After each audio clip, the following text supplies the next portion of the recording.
Hello and welcome to Adobe Live here on Behance. Welcome to day 2 with the fantastic Katrina Yu, digital artist, storyteller, matte painter, photo basher, all around amazing person. I can't believe she did so much yesterday. I'm so excited for day 2. Katrina, how are you doing?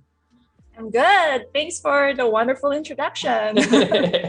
You deserve it. For those of us just getting started, say what's up in the chat here on Adobe Live on Behance. If you guys are watching this on YouTube, all good. But if you want to be in the chat, got to make sure to join us here on Behance. Frank says, hello, Aaron and Katrina. Everyone is so excited. Gareth Williams, what's up? Good to see you guys. Sean Cosell back in the house. Anika, hey again. Everyone is just absolutely loving your stream, Katrina. People can't wait for today. Now, if you guys missed the last Photoshop Daily Creative Challenge with Sam Peterson, you can still catch the second week of replays every weekday at 9 a.m. Pacific. So be sure to check that out. Also, I want to give you guys a heads up. We are doing an artist spotlight today as well. So about 90 minutes in, we're going to be submitting, we're going to showing you an amazing artist's work. And if you guys are interested, you can check out the artist spotlight tab right there on Behance. Well, without further ado, Katrina, I'll turn it over to you. I can't wait for today. Can you tell us a little bit about what we did yesterday for those of us who are just kind of catching up and what we're going to cover today? All right, sure thing. So what we did yesterday was we started from a basic concept. We sketched out the concept through our guidelines and our golden ratio to help us nail the image that we want. And then we started adding photo elements and that's it. We spent one live stream just adding photo elements. So what we are going to do today is we're going to tighten our composition, maybe adjust some mountains just to give the flow more fluid, to add more fluidity to the flow, and maybe adjust the castle and give more life and add more details. So that's it. Perfect. That's what we're doing today. I can't wait. I'm super excited to see how you're going to do all of the color matching to make things look like they're actually have a little bit more depth to them as well. Yes, let's figure it out as we go. Okay, we're gonna start with the castle first because I just want to finish this one. All right, so this is our main thing, and sometimes adding what we did yesterday here is just let me show you. Is just we keep on repeating elements like wait, hold on. This is why we need to organize our layers. Yeah, totally. Yeah. So like tower, the tower, this one, and like the towers are repeated. So the way to break that monotony is to add more interesting points. So we're gonna bring in some more architectural details just to break that repetition. So let's add something here. Adding more. We're just adding details. Cool.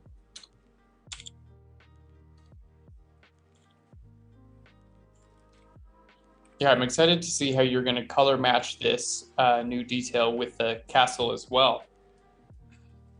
Yes, I use really basic tools with color matching, either the levels adjustments, hue saturation, blending modes, and that's it. It's basically a lot of push and pulling and just trying to match the color That's it. Hold on. Let me just, I lost it. There we go. I'm going to add this to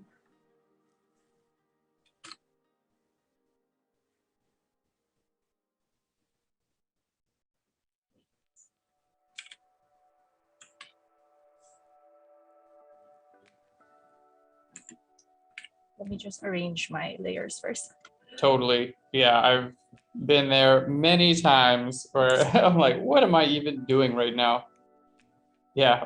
Organization is one of those things that's not always fun to do, but it makes your life so much more simple. Yeah, totally. Wait. So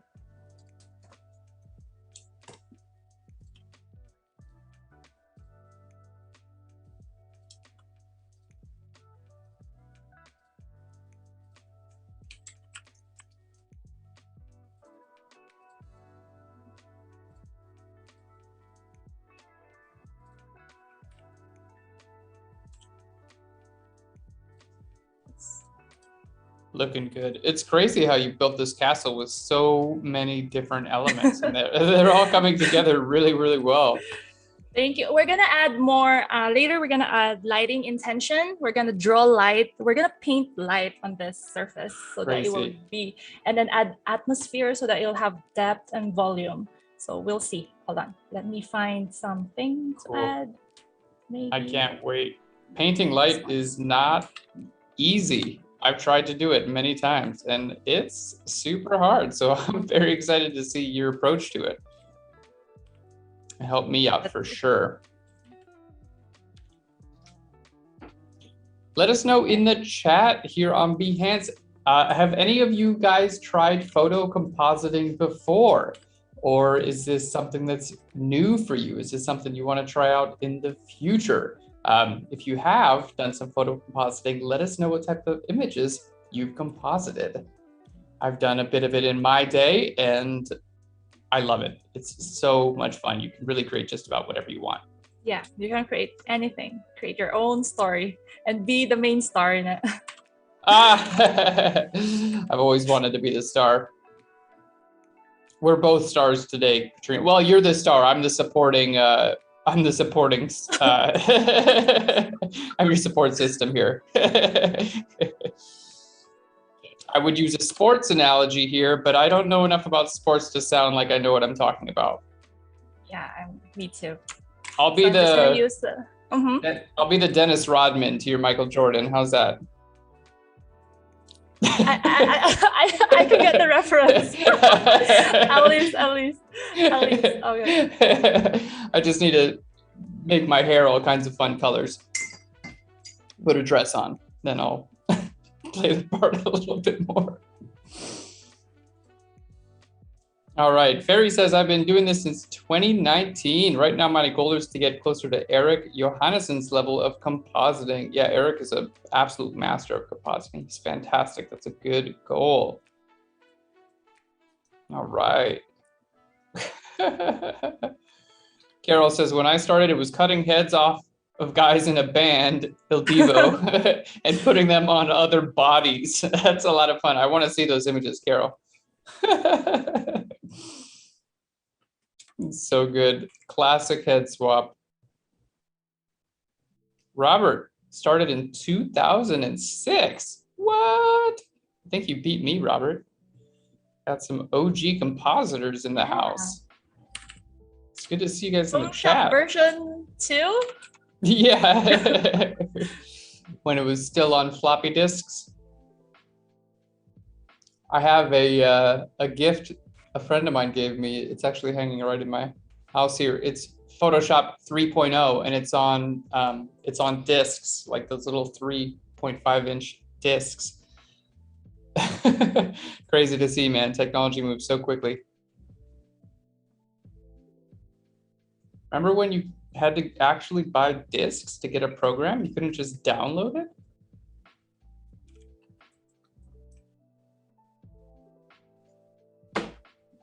I think pretty much everything you can just download these days.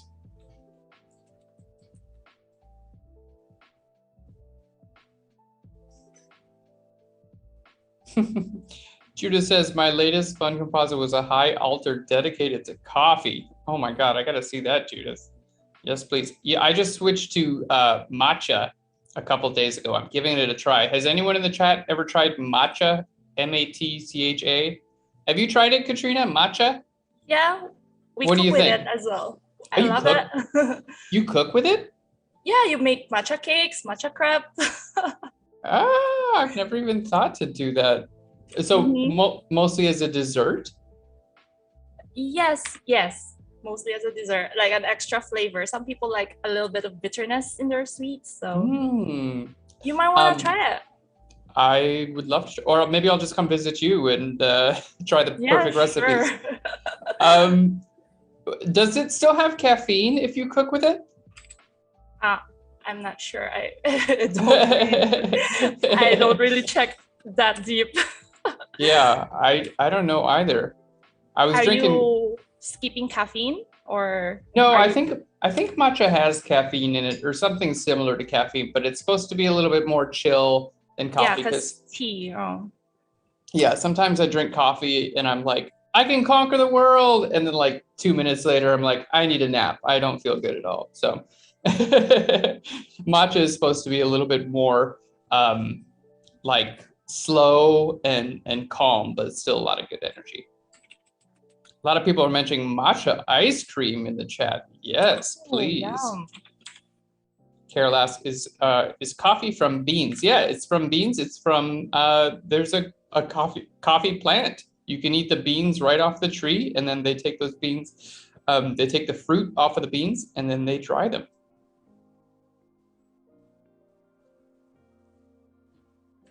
Are you familiar with the coffee making process, the bean extraction?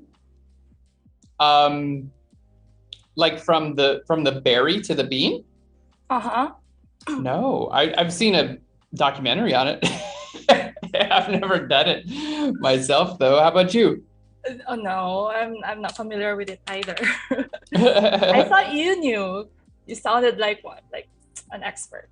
Well, I did watch one documentary. I do have a friend who is currently growing coffee close to where I live in the mountains. He's got a bunch of coffee plants, and the berries turn like bright red, and they're beautiful. You can eat the fruit right off the berry, and yeah, then harvest it and then dry the beans and roast the beans. But yeah, some of my friends are like super coffee nerds. They know everything about coffee. So if I claimed to know anything about coffee, I would immediately be shut down because it's a whole world. I'll be exposed as a fraud. Yeah, there's coffee is like a whole world. It's, you know, yeah, I've just scratched the surface. I like it. Yeah. That's about all I know. Me too. I like it. Sean's asking, what's going to happen to all these trees next to the castle? This one here? The pine trees, I think. I think to the right, like what you're working on right now. This one, I'm going to add it at the edge just to give it a little bit of vegetation so that it'll have life. You know, you want to add life to your architecture so that it will look believable that people actually live there. That makes a lot of sense. I'm just using plant brushes or patterns just to cut out the edges. Not gonna go in and really clean it up because it's gonna be far, and we're gonna paint over it again later. Totally. Ferry is asking, Katrina, do you live in the Philippines right now? Yes, I'm here with my family. Oh, so great. Yes. So good. What city are you in the Philippines? I'm going to pull up a map right now because I've never been to the Philippines and I want to expand my horizons. Sure. It's Bacolod, Bacolod. I don't live in the main city because it's crowded. I like it here. Oh, okay. Oh, you're on the beach too, huh? Yeah, we have a lot of beaches. Oh, look at you. See, I added a plant and it looks okay. Looks good. Looks like there's a Caribbean water park and resort hotel. Do you ever go there? Yeah, when I was in high school. But I don't go there anymore. I mean, leave it to me to find the least cool place in the whole town. No, it's still cool. It's still cool. Oh, thanks. So nice. It looks like there's a ferry that you can take from one island to another. Is that true? Yes, interferries and interbuses as well. You can ride buses, and then the bus will be, how to say, like they will go on a bigger ferry, and then they will transport it to another island. Of course, there's also airplanes if you want to be faster. That is so, so cool. Good public transportation, man. That's always got to love good public transportation. Bruce asked, how is the weather in the Philippines? Oh, right now we're having a typhoon, so Oh gosh. it was raining a couple of days ago. But in my area, it's slowing down. Good. Because we only have 2 seasons. We have hot and hotter, and then there's extra typhoon season. So do you have, it's like a wet and a dry season as well? Yes, tropical. Mm-hmm. You get to have all the tropical fruits. What are some of your favorite tropical fruits? Definitely mango. It's different from Mexican mango. Is it really? Very different. So I think you will like it here, like the mango here better because it's sweeter. Well, I'm sorry, but it's tropical fruits. I'm sure you're enjoying fruits in Mexico as well. Yeah, I can't get enough tropical fruits. I grew up in Hawaii, so tropical fruit is like really close to my heart, and I can't get enough of it. I eat just about every day, and yeah, we've got a great selection of tropical fruit here. Star fruit, bananas, a bunch of different types of bananas, and mangoes, guava, lychee, you name it. It just grows about here. Everything. Yeah. Fairy likes durian. I don't know if I've ever had durian. Have you tried durian? Yes, I do. You know, there's a durian ice cream, like the durian fruit. They would freeze it and then eat it like an ice cream because they say it just like melts in your mouth. Oh, wow. Mm-hmm. Amazing. You might want to inquire about that. I might want to. Yes, please. Bruce asked about the mangoes. Are they yellow mangoes? What kind of mangoes are they? There's a lot of mangoes, a lot of varieties. There's yellow mangoes, there's green mangoes, there's Carabao mangoes, a lot of mangoes. Whoa, cool. Mango rich. And then they have this island where they have, where they have a mango festival where they would make mango pizza, all that stuff. Oh my God. That sounds amazing. If I ever come to the Philippines, I'm coming during mango season. I will let you know. The mango festival. Season. Mango festival. Yeah, it's cool. Maybe. I am so confused with my layers. I was in such a hurry yesterday that made a mistake, not organizing them, but it's okay. No worries. No worries. I'm the same. We'll get confused together, everyone. Lisa is asking, what kind of brush are you using? The flat one with hard edges? The flat one. It's something that I made. I just turn it and then I flat it out. This one. You know, a flat circle. And why do you prefer that one over the standard brush? Oh, because it kind of feels like a square, but it's not a square. And then sometimes it's very easy with the edges. Like here, I gotta like grab it inside like that. Oh, cool. Then the actual hard circle. You know what I mean? Because it's a bit flatter. So it's like kind of a mix of a square and a circle. So it's easier. Like, oh, cool. You can be like more precise with it. Yeah, like that. So yeah. Cool. Yeah, but my hands are sweating, so it's just sliding. You're doing great. You're doing great. Yeah, it's cool. So you built your own brush to kind of like match your own workflow. Yes. So that's a great heads up for anyone in the chat. If you're like, oh, I wish this brush was a little bit different, you can make your own brushes in Photoshop, and they're incredibly powerful. There's so many cool brush options that you can use.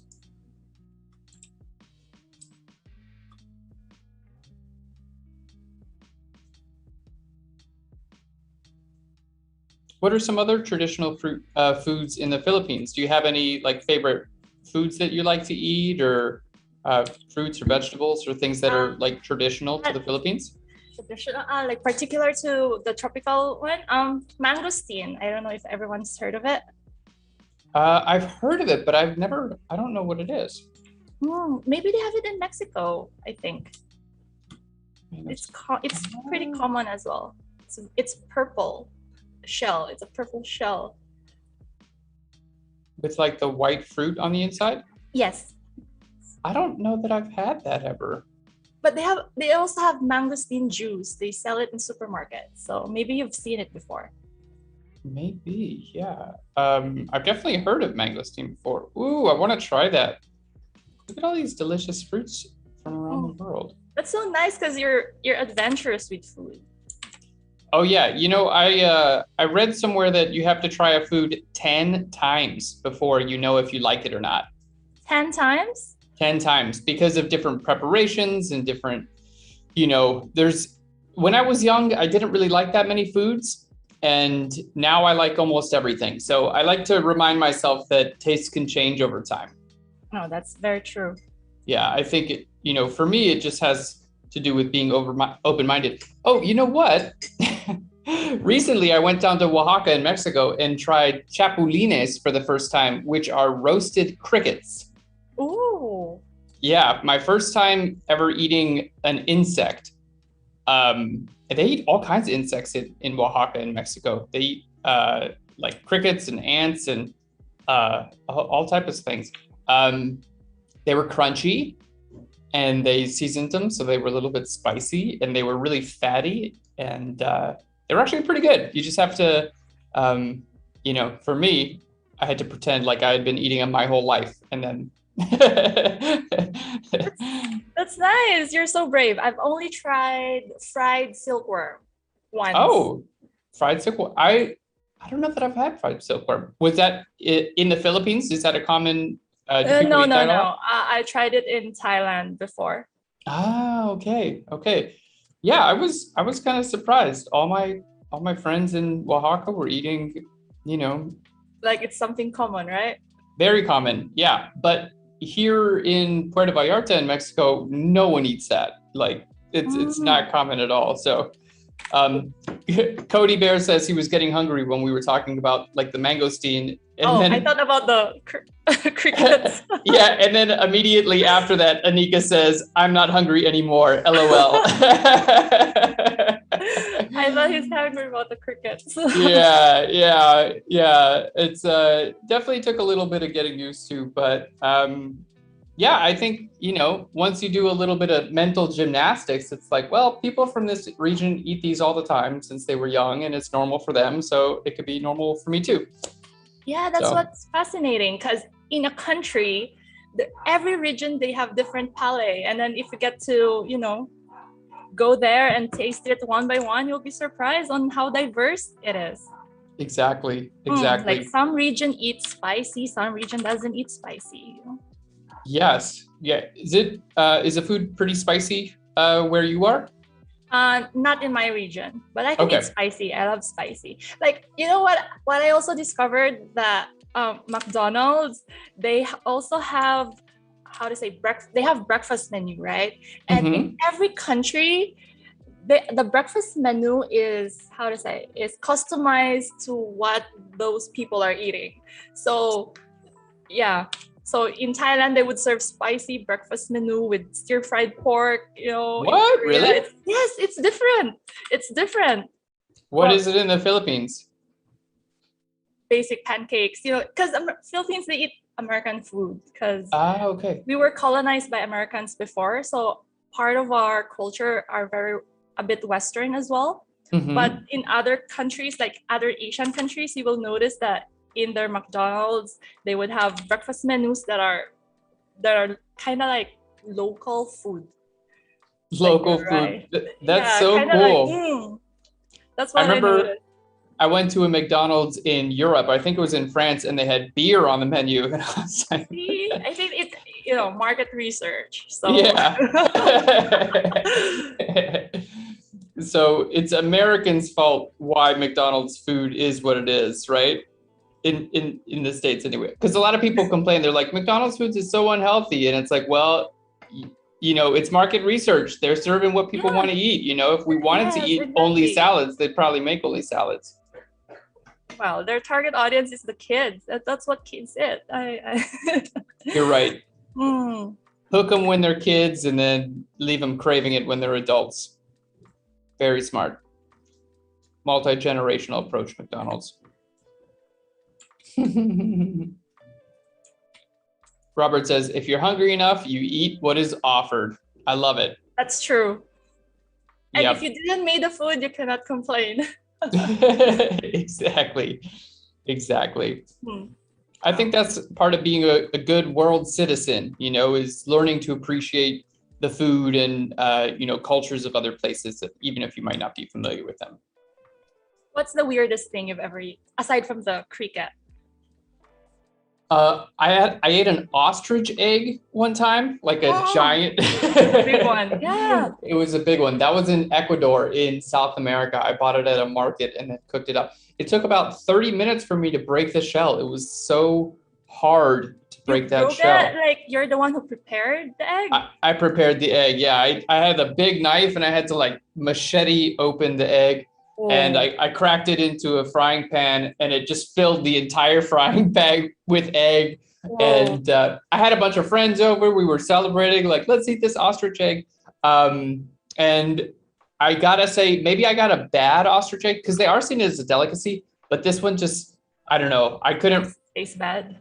Yeah, it was not that great, unfortunately. I thought it was just gonna taste the same as a chicken egg, just really big. But this one did not. Has anyone had an ostrich egg in the chat? Or let us know in the chat, what's the weirdest food you have eaten in the chat? I'd love to know.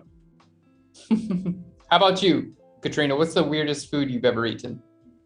The weirdest food I've ever eaten that I didn't know that what it was our fire ant egg. Fire ant egg? Yeah. I'm wondering how they even harvest ant eggs. That's insane. It has to be fire ant eggs because fire ants are the bigger ones, right? Where they bite you and then you'll have this, you know, boil or something. Yeah, I've been bit by fire ants. That really painful. Sucks. It was very painful. Wow, what did they taste like? Like pork. Like pork. Actually, I thought it was pork. I thought it was minced pork. That's why I just ate it. And then later on, they were telling me like, "Oh, I didn't know you can eat this." I was like, "What's this?" Yeah. Sometimes when you're hungry, you don't really ask what options you're having. Totally. Where was that you tried fire ant eggs? In one of the provinces in Thailand, way before. How cool. Let's see. Cartier says Rocky Mountain oysters. Oh, you are brave. I've never tried those. Let's see. Robert has eaten a frog. Steve has eaten a snake and an alligator. Cartier says also spaghetti with beans. Robert says surströmming. Oh, that one smells, right? That's a Swedish thing. I don't know. I'm Googling it right now. It's a fish, right? It's a fish? Oh, it is fish. Look at you. Wow, Katrina. A world traveler, very knowledgeable. It's a fish and it smells. That's what I remember. But I've never tried that one. Yeah, I see a picture of people trying it and their faces don't look very pleasant. Small fish comes in a can. I guess it smells quite a bit. Burhan has eaten rabbits and ducks. I love duck. I don't know if I've ever eaten rabbit. Ferry has eaten coffee with grated cheese, chocolate, and grass jelly. Ooh. Whoa. Judith has eaten bird's nest soup. Is that made with the actual bird's nest? Yes, kind of like saliva of the bird. Really? If I'm not wrong, yeah. The soup is? I think it's when the bird makes their nest, they kind of like put it in their mouth and then they mix it with their saliva and stuff and then puke it out. And then that's what they harvest. And it's actually in Chinese, that one is very cold. So it really helps with tonsils or throats and it makes your voice nice and very clear. Wow. That's what I've heard. I'll try it. Why not? I'm down to try just about anything. Let's see. Fairy's eating smashed crispy fried chicken with some chilies. So that sounds amazing. Gareth has eaten haggis. Hold on, let me just. Haven't tried that. Frog thighs.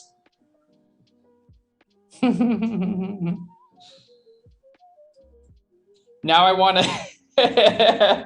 I'm just imagining like a feast, like a big table with all of these foods that everyone's talking about on the table. And we're gonna all eat it together. We're gonna all eat this stuff together, and I want to film it and put it on YouTube.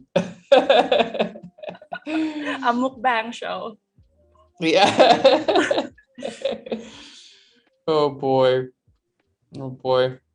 I have this idea. I want to make a cooking show for dogs where contestants like make beautiful, amazing recipes and then serve it to dogs. But dogs eat anything. Exactly. But it's really fun, the idea of making like filet mignon with like, roasted pork rinds and like, really, really, really fancy food and then giving it to dogs because they do eat everything. Yeah, they do eat everything. Yeah, I have. My life basically revolves around my dog. So I enjoy preparing him fancy dinners because I have nothing else to do. How fancy is fancy? Oh, I mean, he eats what I eat. Not all the time. He eats dog food too. But yeah, if there's nice food, he's getting a bit of it. So I just love the idea of like everyone getting all worked up and making really, really fancy food and giving it to dogs. Let me know in the chat if you think that would be funny, because I've always wanted to make that show. All right. I make cookies for my dogs. You do? What kind of cookies? Like basically just cook rice, and then you blend it. You put bacon. You put peanut butter, and then you add flour, and then you just bake it, and they turn into cookies. You can keep it for 2 weeks. That sounds amazing. Instead of dog food or dog treats. Katrina, you can be our first contestant on the Cooking for Dogs show.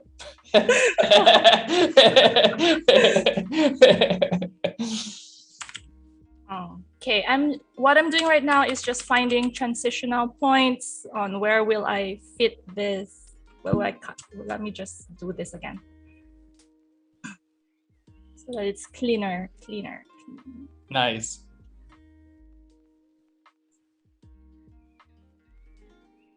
Looking good. Cartier asks, how does your dog take its steak? Medium rare. Raw, maybe raw. Yeah, maybe raw. I don't know. He would definitely eat it. But I don't want to get him sick. There's a lot of people really like the idea of raw food for dogs, but a lot of people say it's not safe. So it's hard to know what the right answer is. As long as your dog doesn't complain or get stomach aches. Exactly.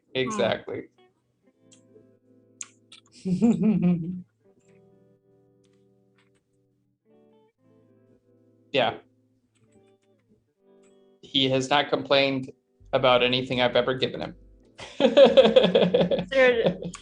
How long has your dog been with you? 6 years.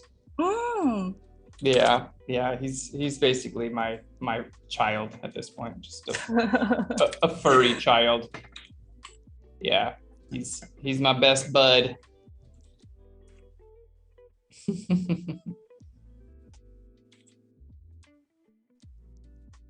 How about you?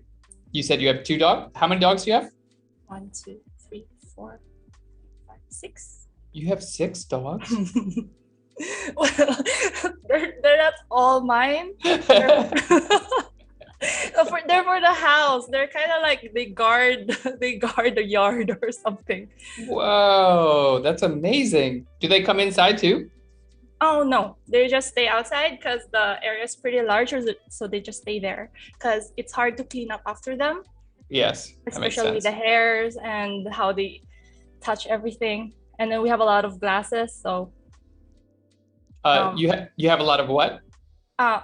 Glass crystals. Oh, okay. Hmm. What type of crystals? Oh, you know, like cabinets, crystals like that. Ah, okay. Cool. So to keep everything safe.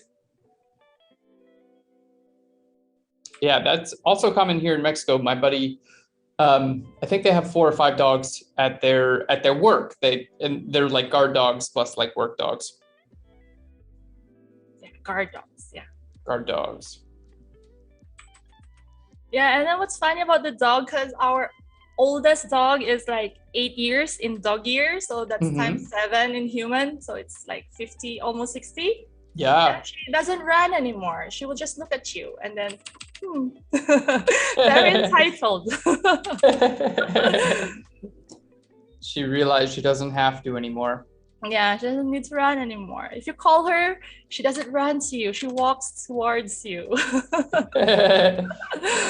Takes her time. She's learned. She's like, I don't need to be in a rush. You guys can chill out and wait for me.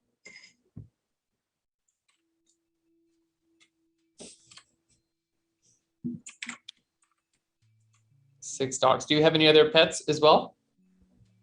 Nope. No more. No more. No more.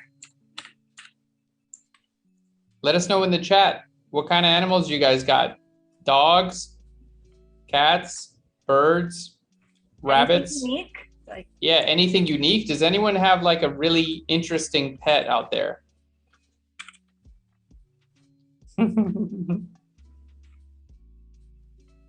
I met a guy in South America. I gotta look this up. I think it's a coati. the place? There's an animal called a coati, coati. It's like a little, looks like a raccoon kind of with a striped tail. I met a guy who had one of those as a pet. Oh, interesting. Yeah. How are they on the friendly scale? That animal. Is it like a pet kind of animal, or it's more like running in the wild kind of animal? I think mostly running in the wild kind of animal. Oh. He had one as a pet, so. Cody has a mini Dachshund. Oh, so cute. Cody, is it a short hair or a long hair? What color? The fairy has a couple Dachshunds too. Wow, we got a lot of Dachshunds in the chat. Aaron, you need to start your dog food channel. I think so. I just don't want to. I'm a little bit concerned about offending people. Like, I think most people would be totally cool with it, but I wonder if there's like a small group who would be really upset by it. Yeah, you can't please everybody. Yeah, I don't want to. If they don't like it, that's okay with me. But if they call me like an, if they think I'm being mean to the animals by doing that, then I don't want that. But I think anyone who has a dog knows that dogs love steak. So that's true. Time to start up. I'll do a poll on Twitter. Okay. Gareth has 4 cats, 3 large cats from Maine, and a ragdoll. What's a ragdoll cat?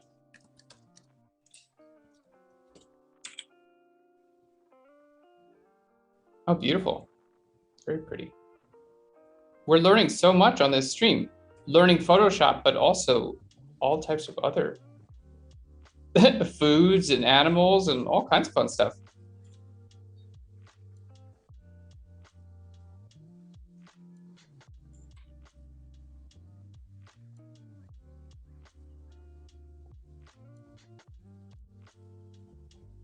All right.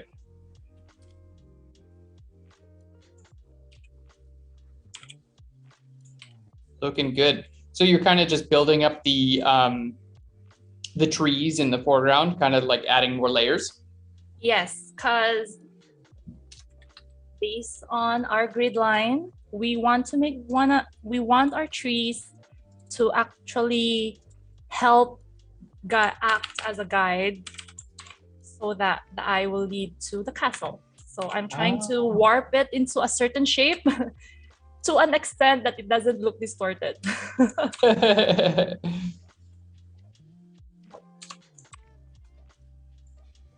Cool. Wait, hold on. And we want, for those people tuning in, I want to show you the reference photo that we will be doing our lighting. It's this one, the inspiration from the movie. We're gonna do a half shadow to create drama. So we will be, so it will be sunlight here, a dawn, oops, and then still darker night sky here. I can't wait to see it.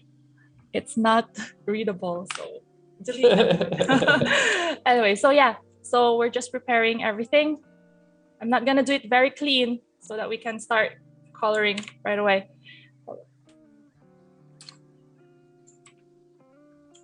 And I want a bit of a trees here so that it can catch some light. Cool.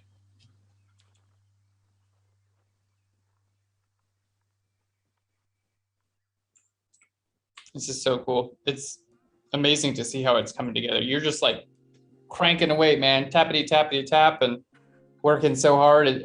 We just get back to sit back and enjoy and watch this come together. It's so nice. Yeah, and then we'll just talk about food. Yeah, exactly. Exactly. It's a pretty good way to spend a Thursday. Or early morning Friday. Or yeah, for you, early morning Friday. What time is it right now, Katrina, in It's Philippines? 1 in the morning. 1 in the morning. What are you doing to stay awake? Did you have any coffee or any caffeine, or what's your secret for staying so lively and awake early in the morning? I took a nap. Oh, that's a great secret. I took a nap. That's it. Good for you. Good for you. Do you find it easy to fall asleep when you take naps? Oh, I recently discovered something really interesting. It's called weighted eye patch.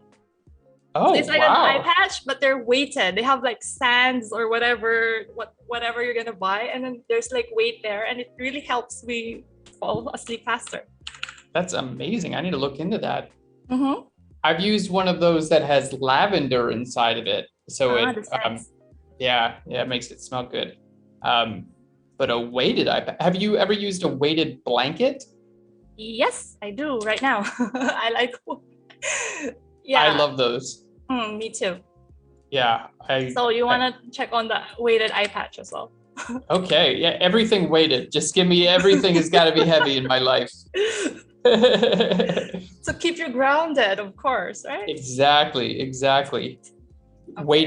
Weighted shoes, so I walk around and get a workout in at the same time.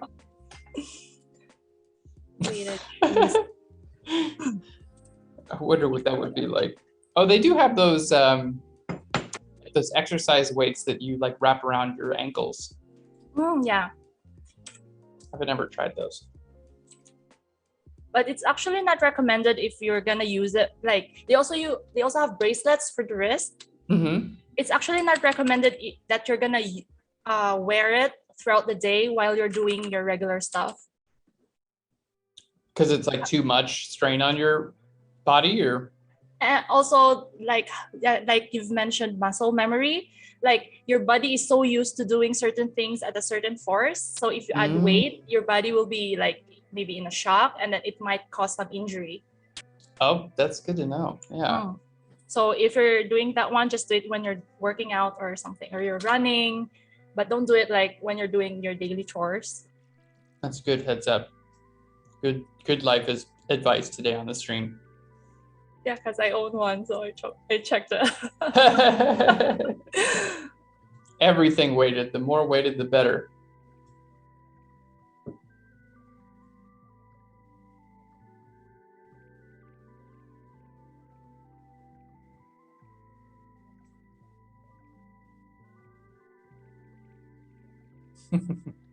So good. Yeah, I miss my weighted blanket. I need to get one of those.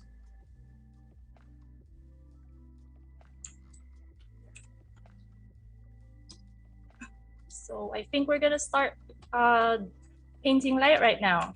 Let me just say. Fantastic. I'm so excited. Okay. Robert says, wow, it looks so good. Thank you.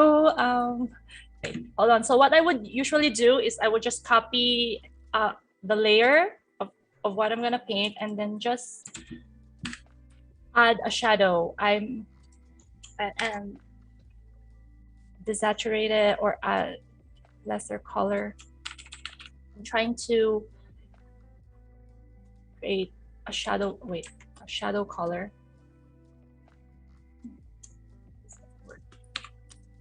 Levels. So you're using levels to change colors? Yeah, because I'm comfortable with levels, but you can use whatever you're comfortable with. Yeah, Some people like hue and saturation or the curves, but I just like levels. It's a good lesson to use what you're comfortable with. Yeah, and we are gonna draw, paint it. So with painting shadows, it really depends on your light source. So if you're going to have a cloudy sky or a direct light, that would vary on how sharp the edges of your shadows will be. So let's start with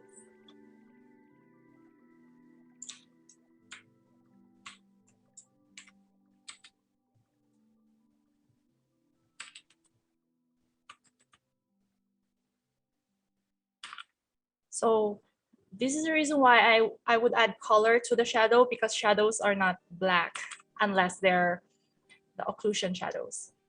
But shadows have colors from the bounce light and stuff. So you have to be careful when you're doing your shadows, that make sure that they're not totally black. That makes sense. And you recommended a book yesterday, Painting Color and Light. Can people find more information about shadow, color, and things like that in that book? Yes, definitely. He talks about basically everything about what are the different type of light, what are the different types of shadows, the occlusion shadows, the how to say the different types of shadows. Like there's the ball here, and then there's a light, and then there's a shadow, and then there's the design class kind of thing. What was the name of that book again, just so I can pop it in the chat? Color and Light, James Gorney. Right. So since our light will be on the left side of the screen, so we're just adding shadows first.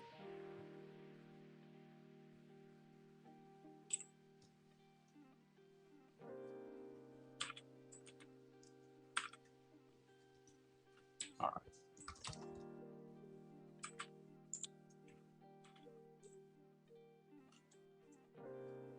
Just gonna pop that here in the chat.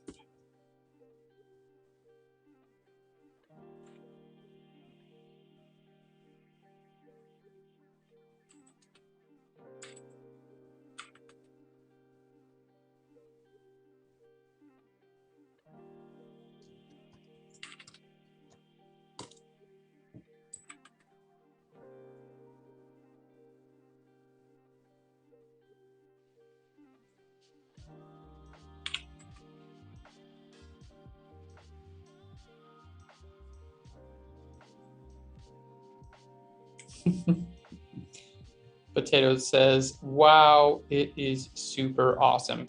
So cool to see this come together, Katrina. Thank you. Let's wait until I add some light. I'm not sure yet. I'm just painting as we go. So the reason why we're adding light and shadow, so that it will look less flat. That's the right term to describe it. Less flat. Victor says, maybe if we have time, we can add a boat to the water. Yeah, maybe. You If can we add have whatever. time. You can add a Rapunzel balcony there and show yourself climbing on the wall of the tower. That's a cool idea.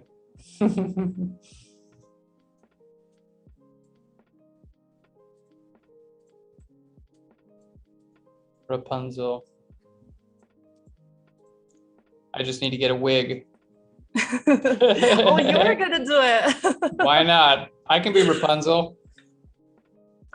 I'll be both. I'll be the Rapunzel and the person scaling the tower. It's 2021, man. Time to get rid of gender norms. You know, come on. Anyone can be Rapunzel.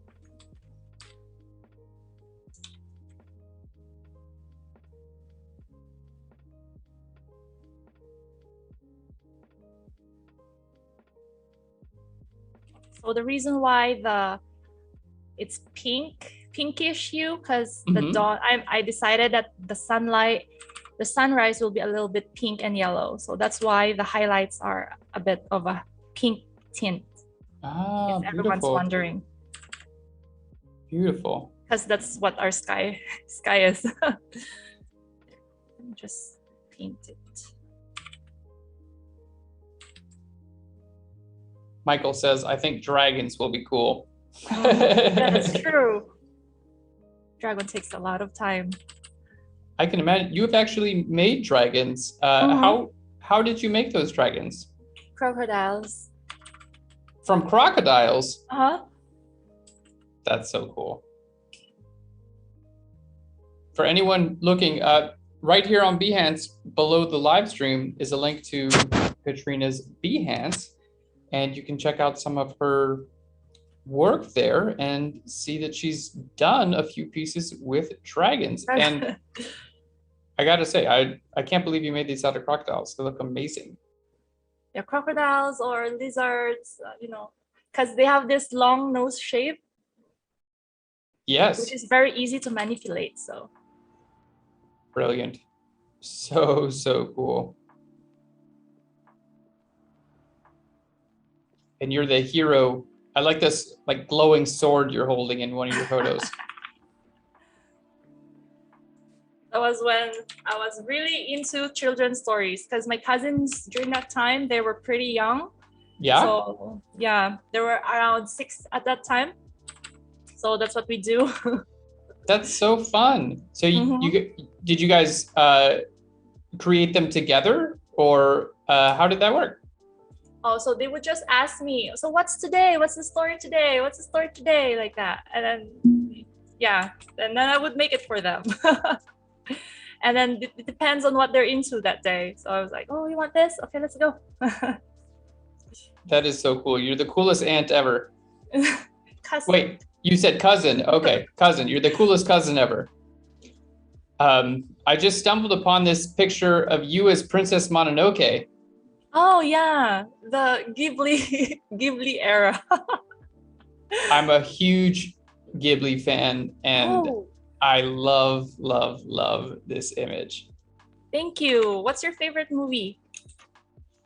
Oh boy. Okay, I think it's gonna be a long story. Yeah, it's a tie between Spirited Away and Princess Mononoke for sure. Oh, I agree with Spirited Away. Very nice. I think everything is a masterpiece. I agree. Yeah, I completely agree. I love everything they've done. I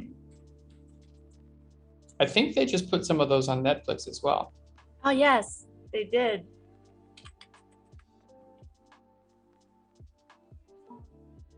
How about Your Name? Have you seen Your Name?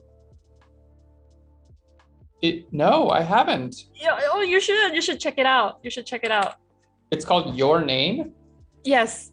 You should check the trailer or whatever. Just go and check it out. Just to see what idea, like what it is. If you like Japanese animation movies. I really do. Yes, I love Japanese animation movies. Cool. I can't wait to check this out. How fun. Does anyone else in the chat have any really good suggestions for movies? They could be Japanese animation movies. They could be other movies. Cody says, I love Spirited Away. And Greg Rose says, I would love to see the making of those dragons. So maybe in another stream.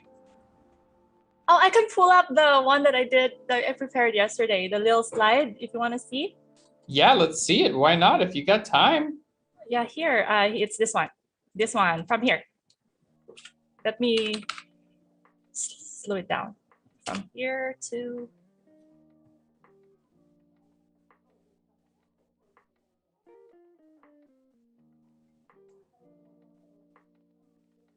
Wow. Lizards. Amazing. Absolutely amazing. Wow, so cool. With the fog coming out of its nose, and you moved its eye to look towards you. Man, that's so cool. Yeah, so that was the dragon. That's absolutely brilliant. Pretty sure you just made Greg's day. I hope so. I hope you enjoyed it. Everyone is loving the stream. The chat is lighting up. We are on fire. This is an amazing chat. So cool to hang out with everyone today. I feel a real sense of community here. You're doing it, Katrina. You're building community. Everybody, let's do this. And everyone in the chat as well. You guys are all everyone's so participating. It's nice. It's really, really good. Good to see us all come together. All the creatives join forces. Learn how to create amazing art that change the world. So right now I am lessening the contrast of this one, because I want to push it behind so that it will feel like it's like the tower belongs at the back. We'll see. So building some depth. Yeah, this one as well.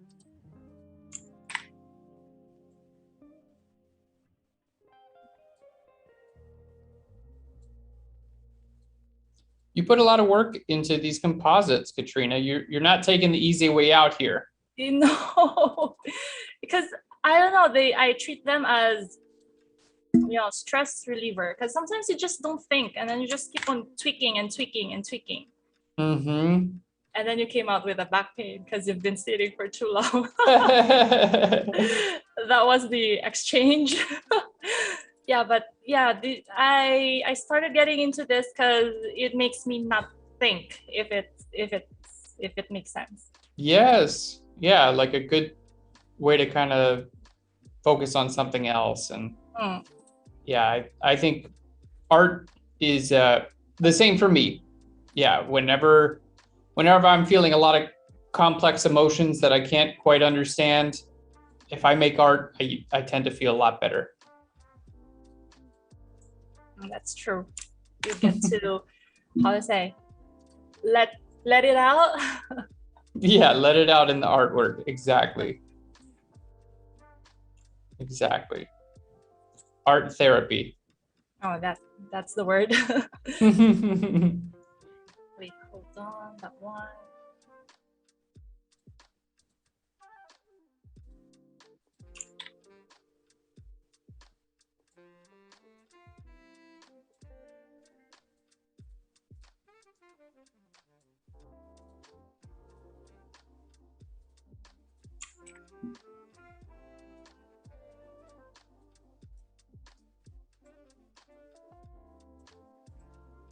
The best kind of therapy. Art therapy. I'm just looking through your work. You've made so many amazing pieces. Thank you. It's been a while. Yeah, it's you're very prolific. You make a lot of amazing work. It's so good to see. What tips would you have for anyone who's kind of just getting started on their journey, or they want to kind of develop their own style? Style. There's no such thing as style. It comes to you the more work you do. That's what I realized.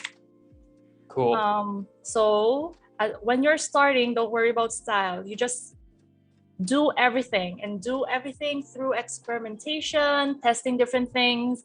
And the more you do it, the more you will realize that, oh, this is the area that I need to work on. This is the thing that I want to go, to venture on. So just by doing a lot, you get to by doing a lot and creating a lot, you get to know yourself, and then you get to understand like, oh, I didn't know that I like this kind of things, you know, and you'll notice that you'll have new hobbies. You'll notice that your interests are growing just because you're doing art, and maybe 2-3 years you'll realize, oh, you have a style. You'll be surprised. It just kind of comes, right? Yeah, style comes. So if you really want to you just really want to start working if you're interested. Nothing replaces the work. Yep. Good old-fashioned get. Space. And Fairy says, style is basically the reflection of yourself. Exactly. It's like the history of everything that you like. The history of everything you like. That's so cool.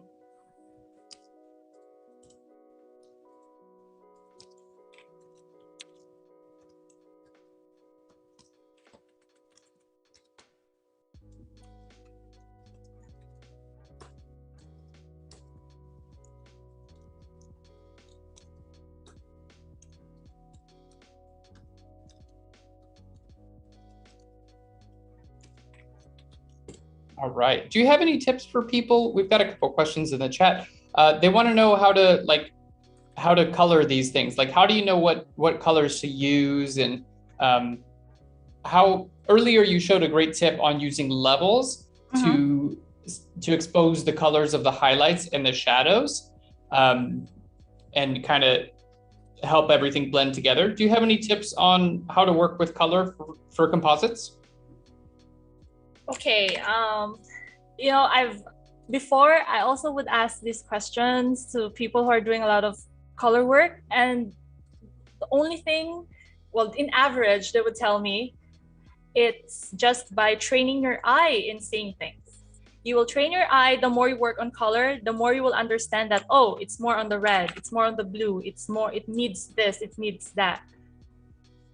So if you're really starting out and you don't know where you're going, having a reference photo always helps. Like, you get a screen grab of your favorite painting of your favorite movie shot, and then just copy it, copy the colors, copy the scene, copy the atmosphere. It's okay because you're experimenting. So, and That's how you train your eye. Definitely. Yeah, and I find that, you know, even if you use photos for inspiration, as long as you don't do a direct copy, you know, it's you'll still wind up producing your own piece of art that usually looks quite a bit different from the original. That's true. And I like to do that as like a starting place, and then kind of go from there and be like, oh, cool, I made that thing. Let's see what else I can make.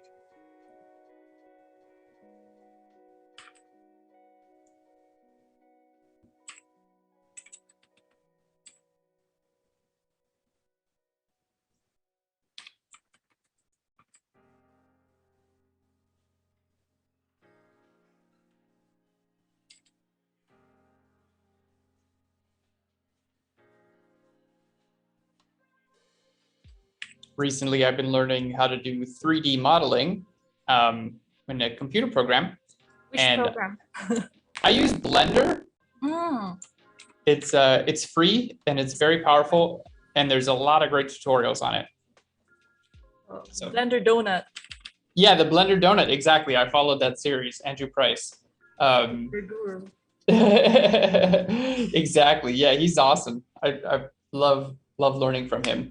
And there's so many great tutorials out there on it. And so I got started basically trying to recreate, you know, through tutorials. And then I would see other cool artists doing interesting stuff, and I would try to recreate those. And then once I learned a little bit, I would, you know, then kind of warp and change it and try to create my own things as well. So I think when you're learning, it's really good to find inspiration and try to recreate things that you love. But I always think it's important to, you know, credit the original artist, and, you know, make sure that you're not claiming it as your own original idea. Because with just a little bit of thought and creativity, you can change it to something that is your own idea. That's true. Well, there's no such thing as 100% original work. Everything is a combination of different things. That's very, very true. Yeah. We're all just kind of borrowing and riffing off each other. So what's your main goal for learning 3D? Like, is it like a modeler or an environment? What? Right now I'm doing some character modeling and having a lot of fun with it. I'm still just in Blender. Yeah, I'm doing like really simple stuff because I'm not a very advanced modeler, but I'm having a lot of fun with it. I'm using it just like as a creative tool. I've been doing photography for like 15 years now, and I really, really love it, but I'm also looking for other ways to express my creativity. So 3D for me is just like another tool to see. It's just for fun. I don't know where it's going to go, but I really enjoy it at the moment. Good luck. Can't wait to see what you're making in the near future. Thank you. Yeah, I made some interesting looking characters recently that they were a lot of fun. I've never done any like character work in my life, like making characters from scratch. And it's so much fun to try to like have them express emotions as well. Like try to make something look like it's sad or happy or angry, by moving its eye a little bit or the eyebrow or its mouth. And it's a ton of fun. I really enjoy it. So I'm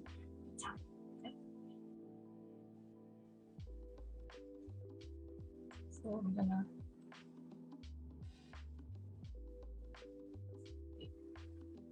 So see how like it feels so far away, these two buildings? Yes, they do. Yeah, so just because of atmosphere. Hold on. Because I forgot to do it earlier when I add the shadow, so it's messed up. I'm gonna do it again.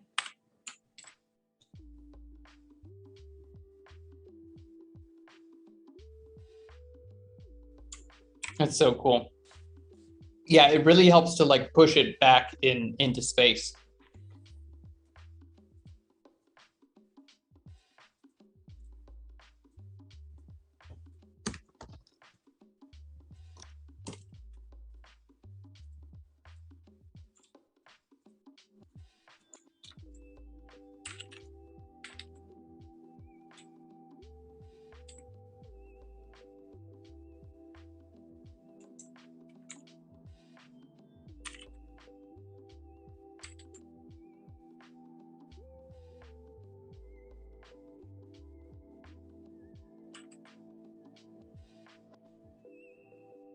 It's so cool. So you're basically painting light.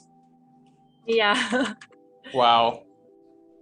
Normally, I would really get in there and just paint and make sure that it's every corner. But right now, I just want to see. So because I really want to finish this so that you guys can see it. Yeah, you're doing great. It's really cool to see. I think everyone is learning a ton, like you're taking the 3-dimensional towers and adding shadow on the right-hand side and highlight on the left-hand side. Yeah. So kind of relighting it. See, it feels different. Look. It feels very different. Just by adding shadows, it gives it more of a volume, and it doesn't feel as flat. So you really want to break that flatness. I saw an Adobe demo a couple years ago at Adobe Max where they were developing a tool that would automatically relight a scene with 2-dimensional images as well. I'm going to see if I can find that. Does anyone in the chat know the project I'm talking about? It was amazing.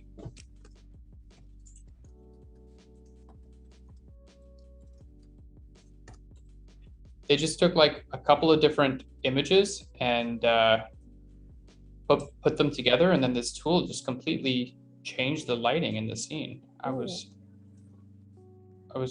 amazed by it. Yeah, the people who developed the program are amazing. Yes, they are. with the Yeah, code and stuff. Oh, yeah. How a little bit of code can result in uh, these stunning capabilities. I'm amazed by it. yeah.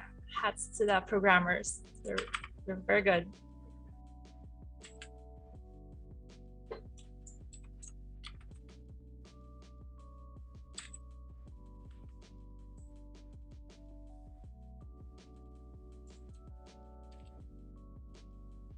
I've tried to do a little bit of coding recently, and it is so hard. Which language?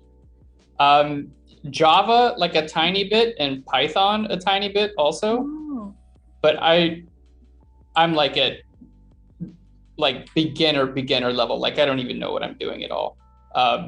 But I really like the idea of generative art, and a lot of that is done through code. So I'm like, okay, if I want to create generative art, I've got to learn to code. So I'm very early on in that journey.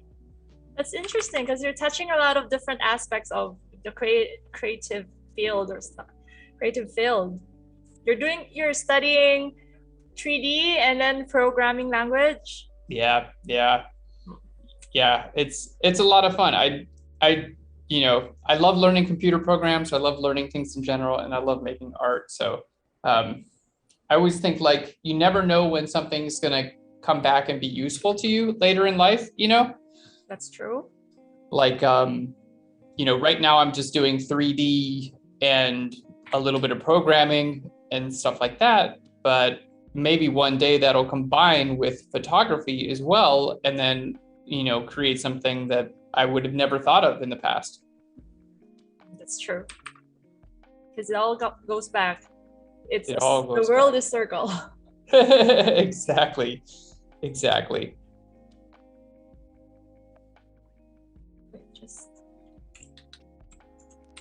Just fix the sky. So this is what we did yesterday. We add a bit of, so this is the base sky, and we add our sun's dawn and then the night sky. Wow, beautiful. And then we added, let me get rid of this one. Wait.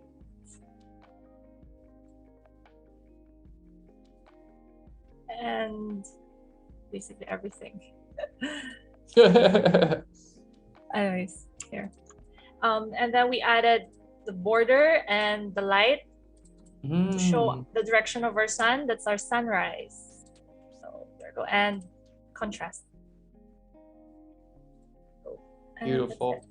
So let's clean up the mountain.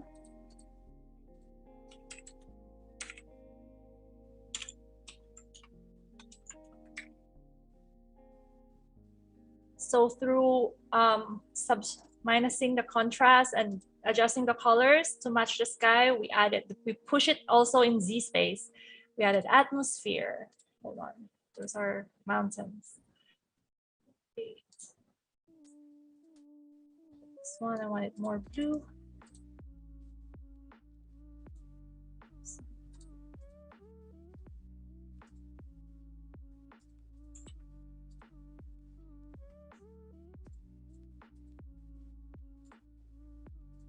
That's so cool to see it come together. So many different layers. You are the master of layers. I'm not sure. Yeah, because I think it's this one. Anyways, we'll figure it out.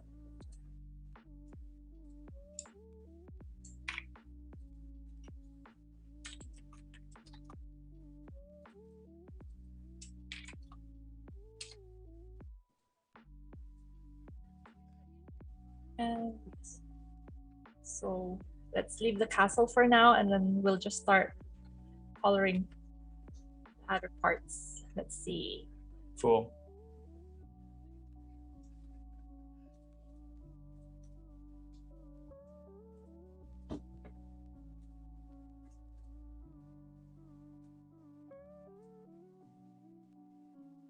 Oh, this looks so good.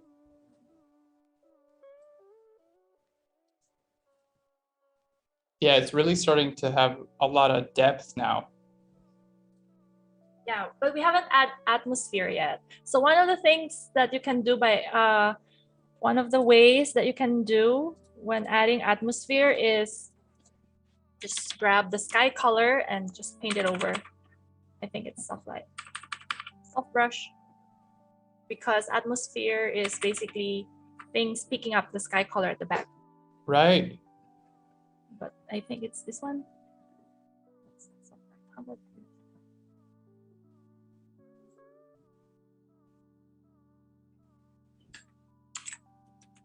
atmosphere like that? Because this one is darker.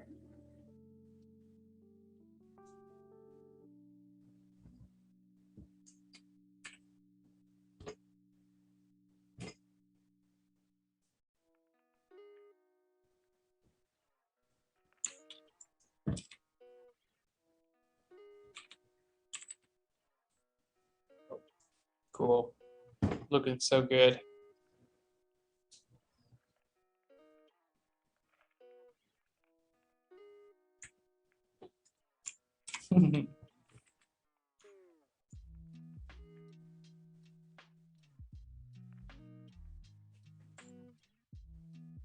Oh yeah, so you're really bringing the colors of the background kind of into the scene as well. Yes. So a bit of a blue and a bit of a pink on the other side.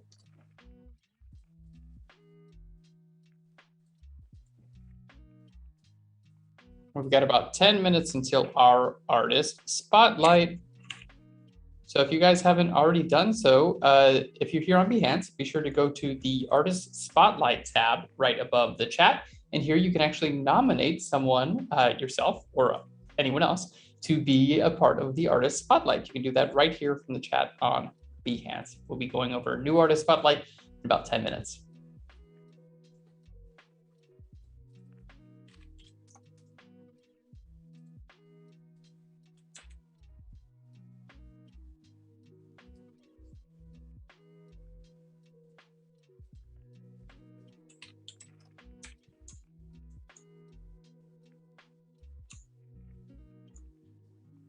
So are you using the brush tool to kind of paint some of the background color over top of the mountains?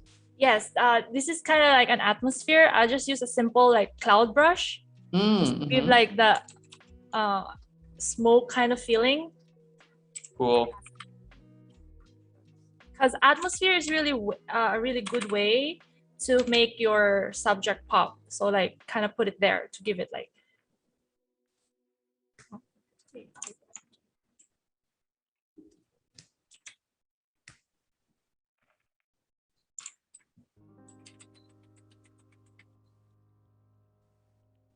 Oh, it's looking so good.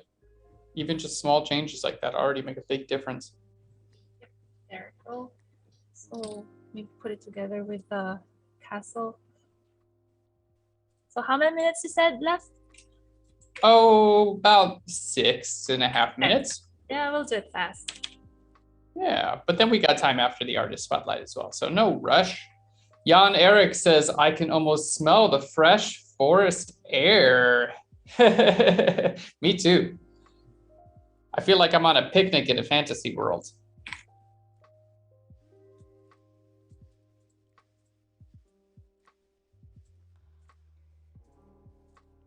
I wonder who's living in that castle. Rapunzel, which is you. Yep, me, Rapunzel, and my best friend, the elves from Snow White. No, those are dwarves. You got the wrong fairy tale. I'm all mixed up. Maybe Shrek can join us. We're going, yeah, you know, cross multi-universe. Yeah, cross brand here. We've got DreamWorks and Disney living in the same house. I'm cool with that. Maybe we can have Marvel characters in there too. Thor. Yeah, and Princess Mononoke. And Princess Mononoke. Everyone. We're all together in this castle.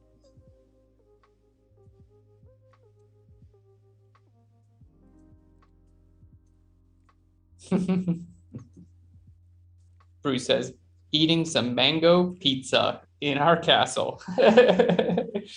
Yes. And everyone in the chat, you guys are also invited to come live in this castle. There's Wi-Fi.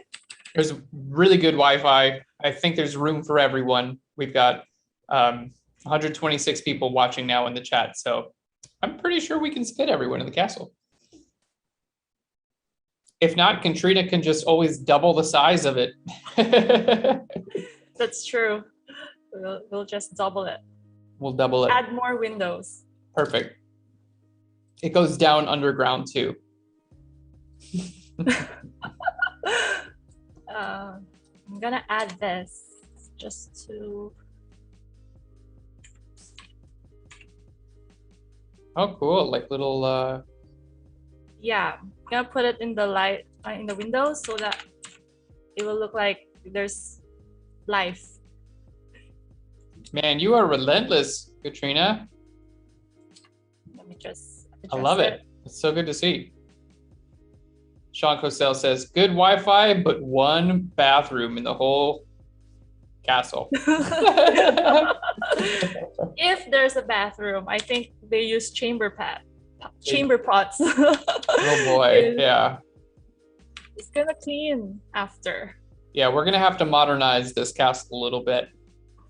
Maybe we can use some Harry Potter magic to make the bathroom situation a little bit nicer.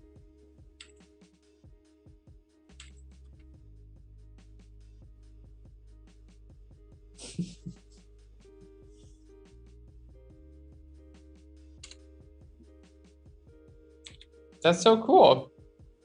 Wow, it really looks like there's light coming from those. Dang.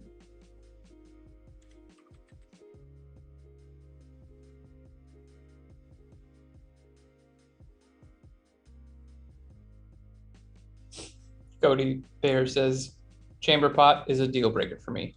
Yeah, I think maybe me too.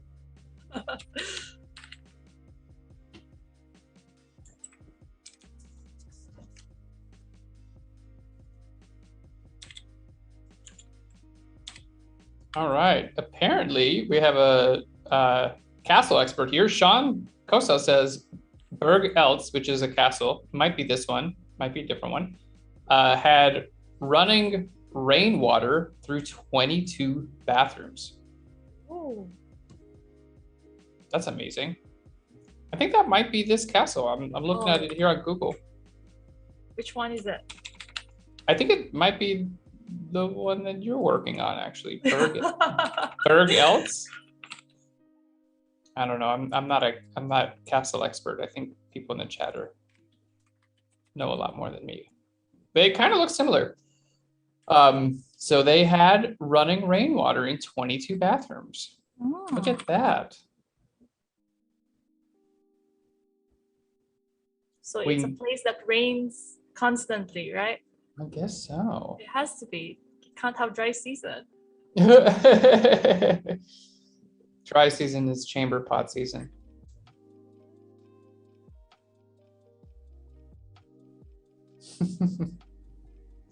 Castle life.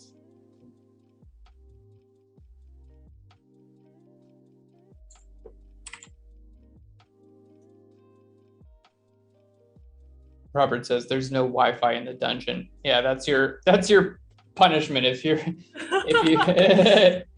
being bad, you have to go to the dungeon without Wi-Fi.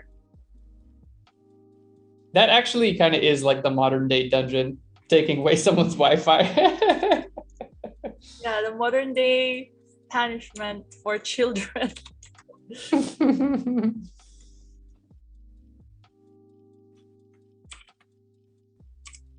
Oh, that's looking so good.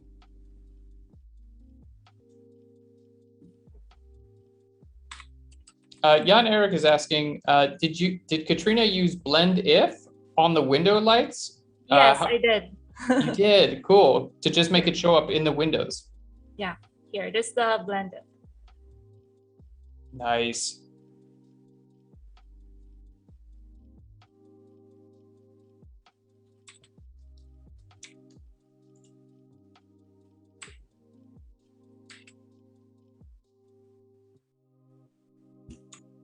Oh, it looks like this.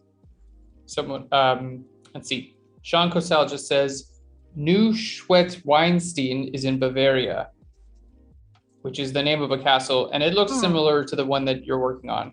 Yeah, the base photo is Neuschwanstein Castle.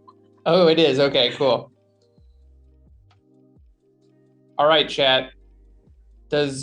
How do you say that, Katrina? Neuschwanstein? Neuschwanstein? Oh, that's the German name, right? I'm not. It spells as N-E. Can you just Google Neuschwanstein? Yeah. Neuschwanstein. All right, chap. Does Neuschwanstein have bathrooms? Does it have running water? Or are there bathrooms in this castle? Because there's 129 of us, and we all need to live there. Yeah. Well, it's time for our artist spotlight. We got all caught up talking about bathrooms, castles. So, Katrina, are you ready to pull up our artist spotlight here? There we go. Chat, right? Yep. It's there in the chat. Yeah, go ahead and pull up our work. So there we go. Mattis, I'm not sure how to pronounce that. Katrina, how would you pronounce their name? Oh no, I don't know. I might get it wrong. I never want to get people's names wrong. I always feel bad. So we can just I'm sorry, Matt. Yeah, that's a good start. But beautiful work. You know, I'm looking at that photo right there, the 1 second down in the middle, and the lighting in that photo actually kind of reminds me of your lighting reference that you're going to be doing on the castle. Yes, the sunset one. Pink, yes. purpley. Absolutely. Absolutely beautiful. Love these sunset photos. Old cars as well. Cool old. Oh, and your puppy. Oh, the puppy. Looks like we have some shared interests. Yeah. Yeah, amazing. Very nice with the emotions of the people, especially the laughter. See? Yes, yeah. It can be difficult to capture like real emotion in photo, and Matt has done a great job. Yeah, because you have to be intimate with the person. You know, you have to get to know them so that the awkwardness won't show when you shot them. Exactly. Right? Exactly. Portrait photographers, they're really good with people skills. Yes, yeah. You need good people skills. You need to kind of help people forget that there's a camera right there pointing at them. That's true. Yeah. I think of my friends who are very good at portraits, they're all very good with people as well. They make people feel very comfortable and calm and nice. And I think those two go hand in hand pretty well. Yeah, I have to agree. Are you a people person? I try to be. I do my best. I do my best. I'm a little bit introverted by nature. However, I really do love being with people as well. So yes, I think so. How about yourself, Katrina? Oh, same as you. I try to be more on the introverted side. It's introvert and extrovert, right? What's the one they call the one in the middle? There's a new word for that, right? Oh, there's a new word. Yeah. I don't know that word. We're gonna Google it. We got to Google it. Are any of these projects here on Maddie's work, any of them have additional photos if we click on some of the projects? This one, the sunset one. Yeah, let's see if there's additional photos. Oh, there are. Cool. Yeah, it looks really good. I love the colors. Yeah, even the black and white. See, the contrast really pops. It really does. Top. Yeah. Beautiful time of day, great background. Lighting on the subject is fantastic. And it looks like you had a lot of fun, which is, what it's all about. How about this one? Yeah, how about this one? I like these types sharp of photos. Colors. Yeah. Yeah, hanging out on a washing machine. Oh, the laundry room is a very, popular photo shoot place. Yes. The washroom. Jan Eric says a middle vert. Middle vert. halfway between introvert and extrovert, middlevert. Google says it's ambivert. Oh, ambivert. Okay. You've ambivert. Heard of it? Anyone heard of it? I think I have. I like middlevert too, so we'll just say it's both. This is nice. It is really nice. Great lighting. Yeah. That one, yeah, that's true. The time of day really makes a big difference when you're especially that he captured it on the eye level, so it basically just captures the eye and just looks straight into her eyes. Good point. Good point. I love it. Beautiful work. Great job with the colors and exposure, and yeah, the light is. How about his architecture? I think it's beautiful. I mean, you shot it at a beautiful time of day. You know, that seems to make all the difference in the world. So that's true. Yeah, absolutely beautiful. Yeah, cool. It's good to see you kind of working with the shadows and the light. It's really beautiful. It takes a lot of pictures during sunset hours. Yeah. Yeah, absolutely stunning. I love that photo. Yeah. Yeah, that's nice. This could be a print. Definitely. Or an NFT. Fantastic. Well, thanks so much, Katrina. And good job, Maddie's. Yeah, thanks so much. And if anyone would like to nominate their own artist spotlight, you can do that right here in the tab above the chat. There'll be a form where you can submit yourself or any of your friends. So go ahead and do that, and they'll be featured in future artist chats. All right, time to get back to Castle. Is it time to save? Have we saved in a while? Yeah, I think I've saved. Great. We're doing fantastic. Yeah, and we've got right about 20 minutes left, Katrina. So. Okay, so let's get to the foreground first. Nice.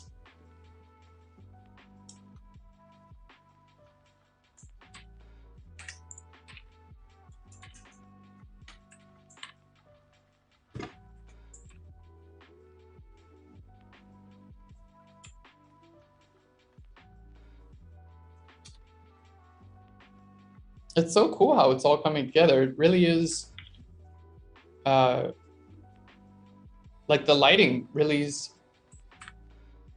Oh, it's still not yet done, but I hope we can get enough in 20 minutes. Yeah, I already love it. So if you feel like it's not yet done, I can't wait to see where it goes. Wait, hold on. We'll color this first before I do the reflection. So cool. Ooh, we got a reflection coming too.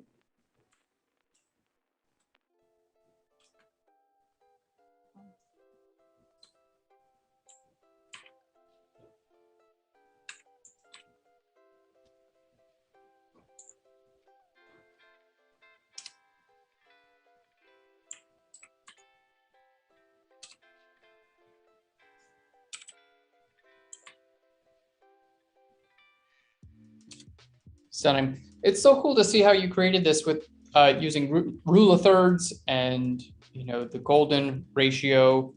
I would have never thought to do that from the starting place. So it's yeah, I've learned so much during this stream, about creating art and with like composition as one of the major forces that guides the art. And then, of course, your amazing compositing skills and lighting skills and color. It gives me a real cozy feeling to see this.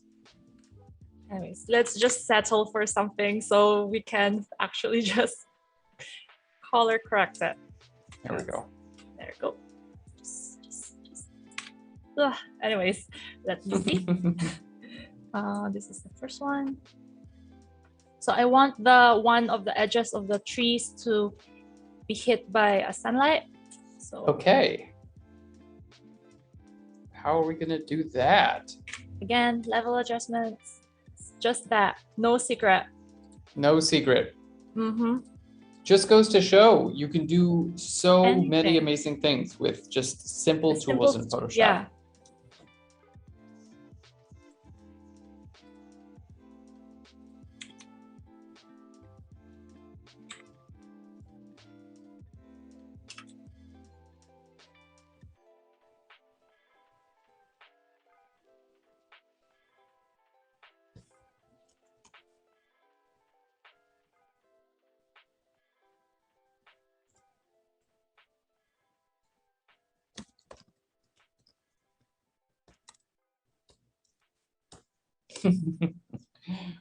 Everyone, Carol in the chat is just making sure she she wants to save you just in case Photoshop crashes. Have you saved, Katrina?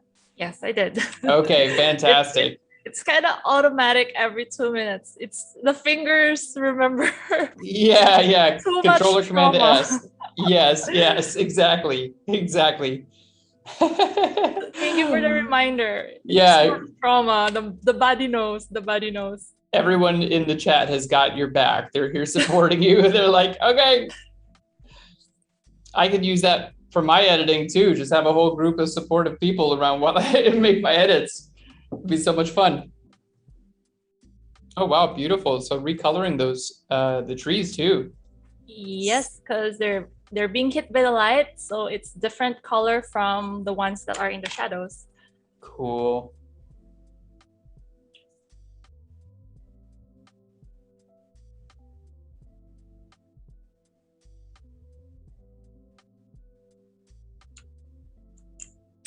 And the foreground is always darker.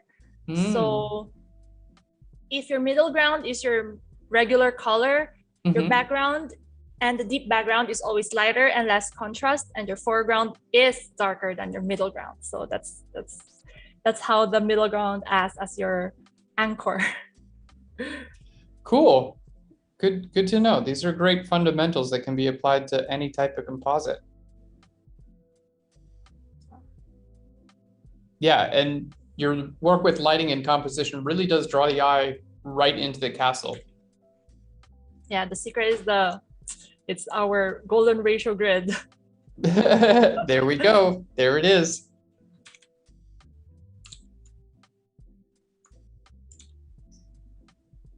Just add a little bit of atmosphere, like just give it a little pop in the silhouette. Cool. Jan Eriks asks, do you ever work in 16-bit mode when doing composites, or is 8-bit okay? 8-bit is okay, it depends. 16-bit, if I'm not gonna, if it needs to be printed really big, but you know, it's rare because most of these are digital things. You just post it in the internet, social media. They don't really require that much of a resolution. Yep. Yeah. Unless if you have things for movies and stuff, then the client might require something really big. But if it's just for socials, you're good with the basic. Cool. Good to know. Good in 8-bit, and it'll save your computer from having to work so hard. Yeah, I used to do composites in 16-bit, and my computer would just struggle so much. It just wasn't worth it. It was it was very difficult to work with the computer. Yes, and then the memory space as well.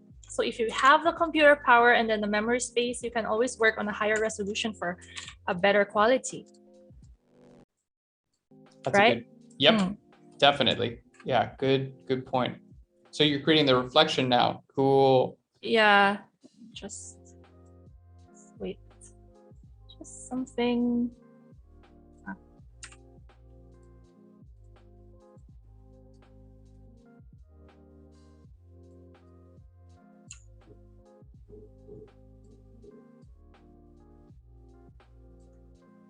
It's looking so good.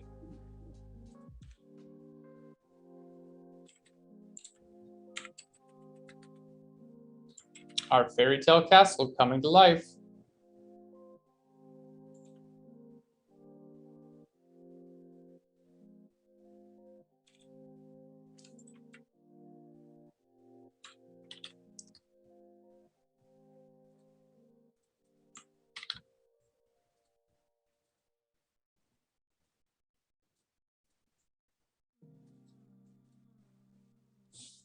I feel like I'm like a sports announcer, like you're the star athlete and I'm just here calling the plays. It's kind of fun. Wait, sports announcer. I like that analogy, from Michael Jordan to Dennis Rodman to sports announcer. Full circle. Full circle, exactly.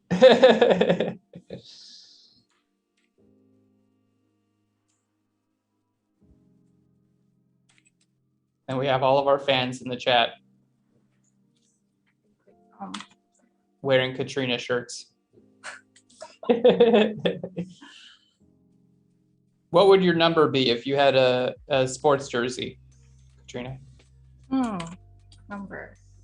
I'm not particular with number, but everybody goes with their birthday, so it has to be 16. 16, there we go. Aaron has to be 10. I'm 10 for sure. I think people go with their birthdays, right? The number? I think so, yeah. Or if they have like most a lucky number, or yeah, I mean, what better lucky number than your birthday?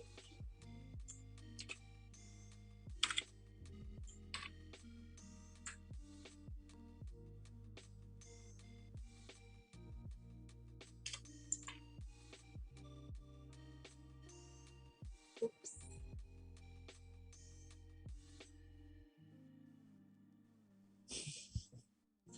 Jan Eric says, Katrina, we believe in you. And spelled Y-U, like your last name. Yeah, there. Very supportive.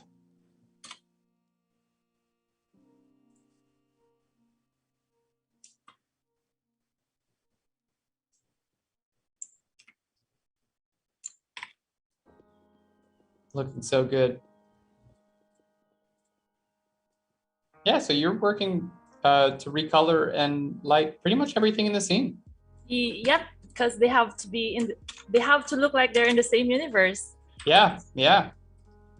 So it's a really good learning point for anyone out there who wants to do composites. You can find images that don't necessarily all have the same lighting to begin with, and then recolor and relight them, and then it'll kind of bring everything back together again. I just stick everything. Yeah, it's like a puzzle, like, you know, you break it down and then you stitch it together. Exactly. Cool. That's a good way to think about it.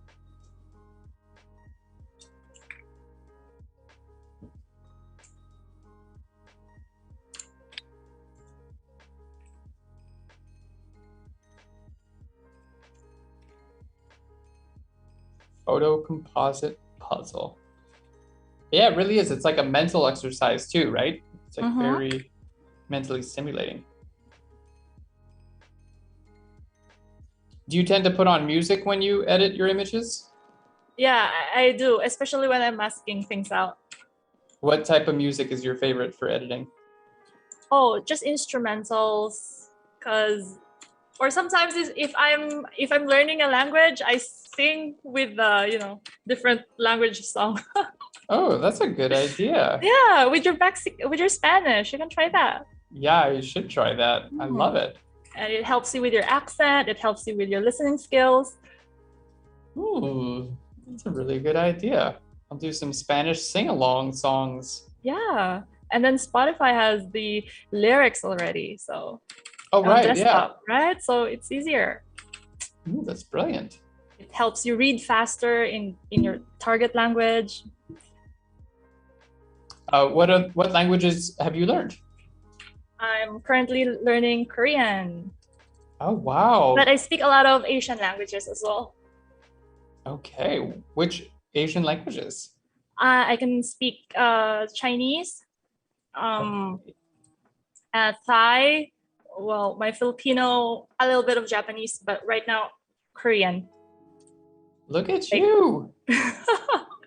I think it's a weird, well, it's not weird, but I really like languages because it makes you realize the culture of the people, because there are the nuances in the languages. There are certain jokes that only languages, they only have in that language. So when you understand it, you know, it's not translatable in English. So it makes it more fun. I completely agree. Yeah, it kind of opens up culture as well. Yeah. And ideas.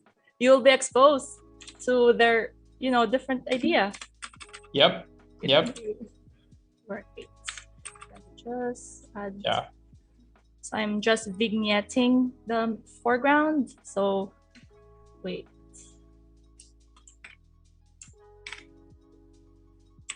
Not too much. Beautiful. Beautiful. And we've got about 7 minutes left, Katrina, just a heads up. Yeah. The castle is not really perfect, but let's try to fix it a little bit. That's pretty great to me. It's this one.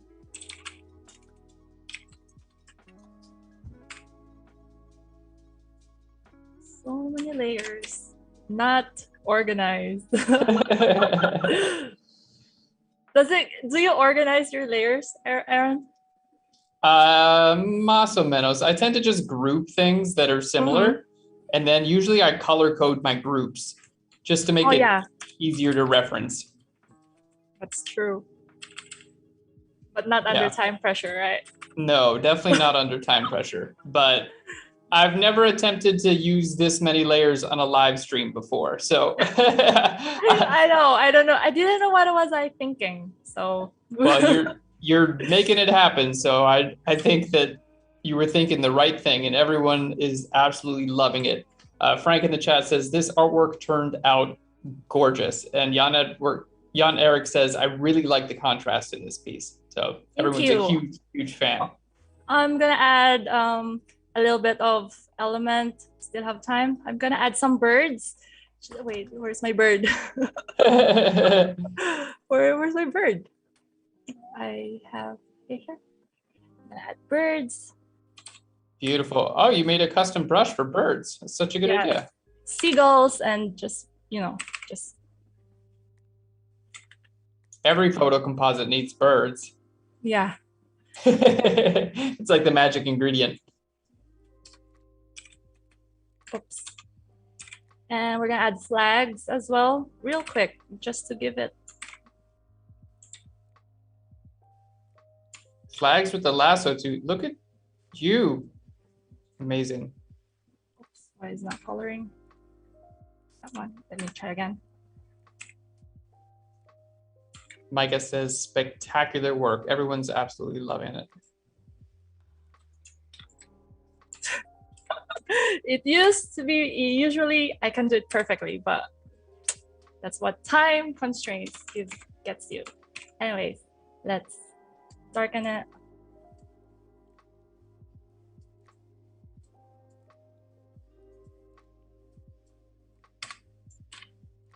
Cool. Ferry says it looks like a painting. It does look like a painting. It kind of is a painting. I mean, you pretty much recolored every single pixel in this whole image. Yeah.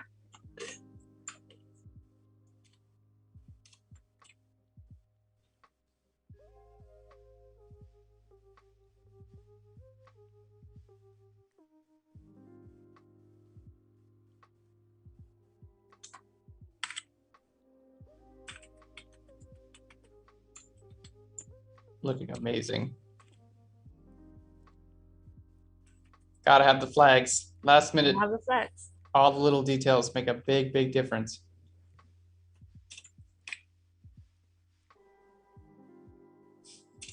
Robert says, put the flag up in the penthouse.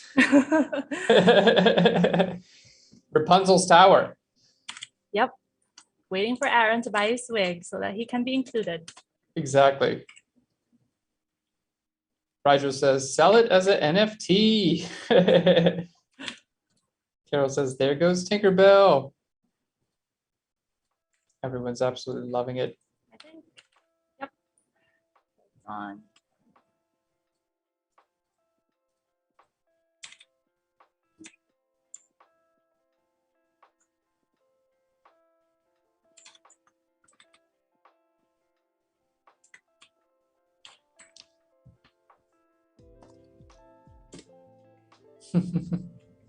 Stunning. Absolutely stunning. And then just overall, I usually would like grab a sky color and then just lighten it for atmosphere. Oh, cool. Yeah. And just, oops.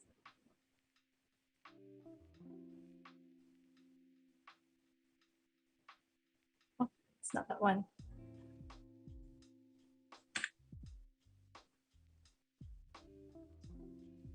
It maybe not be the foreground. There we go. Beautiful. Adjust the contrast. We've got about 1 minute left, Katrina, just a heads up.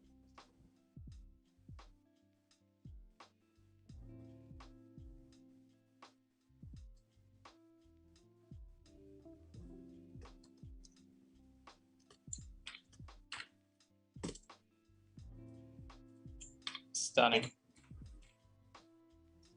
And when you're done, would you mind just full screening it so everyone can see here at the end, Katrina? Yeah, okay, there. Okay, full screen. There we go. There we go. Wait, hold on, because my Photoshop. Oops. There. Is it full screen? Yes, yes. It looks really, really good. Wow. Absolutely stunning. Katrina, amazing work. We did it! 2 days. We did it. We did it in 2 days. Well, you did it. I was less than 4 hours. Amazing. Everyone in the chat is absolutely loving this. And be sure to stick around for the Illustrator Daily Creative Challenge replays with Julia, immediately followed by editorial design with Ariane. Thanks so much, everyone in the chat. Thank you so much, Katrina. Amazing work. And we'll see you guys soon.